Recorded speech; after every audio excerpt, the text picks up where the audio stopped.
আসসালামু আলাইকুম এভরিওয়ান। আবারও চলে আসলাম আপনাদের মাঝে ভিডিও করতেছি। এই যে মাছরাঙা পাখির ভিডিও কিভাবে কি করতেছে আপনারা দেখতে পাচ্ছেন কি?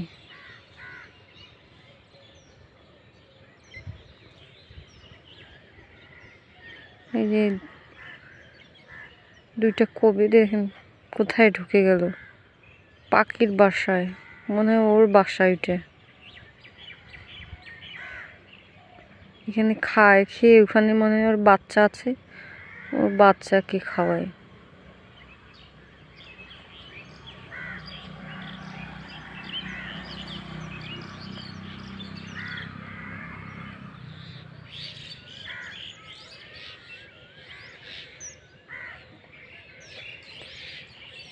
একজোড়া কবুতর, পাখি উঠতেছে আকাশে।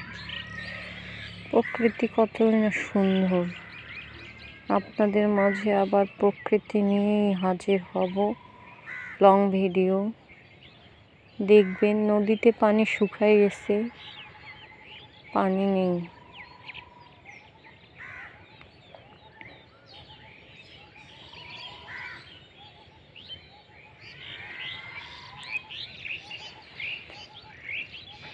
জীবনের জটিলতা অনেক, জানেন। কেউ ভালো নেই, কেউ সুখী নেই। প্রত্যেকটা মানুষেই দেখবেন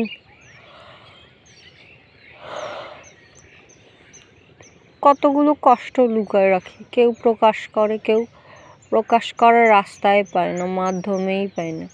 হয়তো প্রকাশ করলে একটু ভালো লাগবে, কিন্তু প্রকাশ করলে হালকা লাগবে। দেখেন মাছরাঙা আবার ঢুকে গেল। দেখেন ওর বাচ্চাকে খাওয়ায়, বুঝতে পেরেছি। একটু আগাই যাই তো, বাচ্চাকে খাওয়ায় দুইটা মাছরাঙা, একজন দেখতেছি ওর বাচ্চাকে খাওয়াচ্ছে, আবার উড়ে গেল এখানে। আর মানে ওইটা মাছরাঙার বাসা, বুঝতে পেরেছি।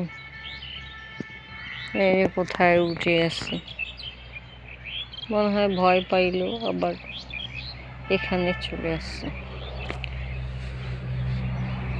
কেউ প্রকাশ করার মাধ্যম পায়, কেউ পায় না।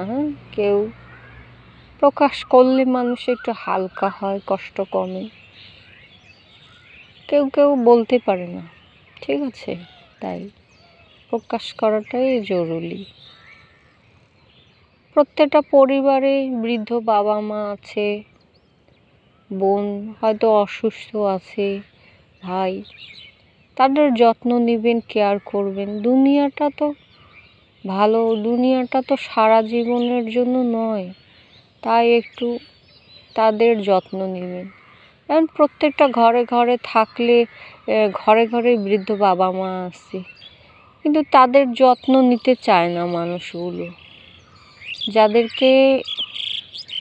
যারা যখন সুস্থ ছিল তারা কিন্তু ভালোবাসার কমতি করে নাই, ভালোবাসা দিয়েছেই।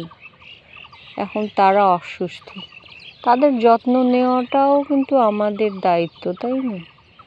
তাই দেখলে কিছু কিছু যাদের ঘরে আছে অসুস্থ বাবা মা ভাই,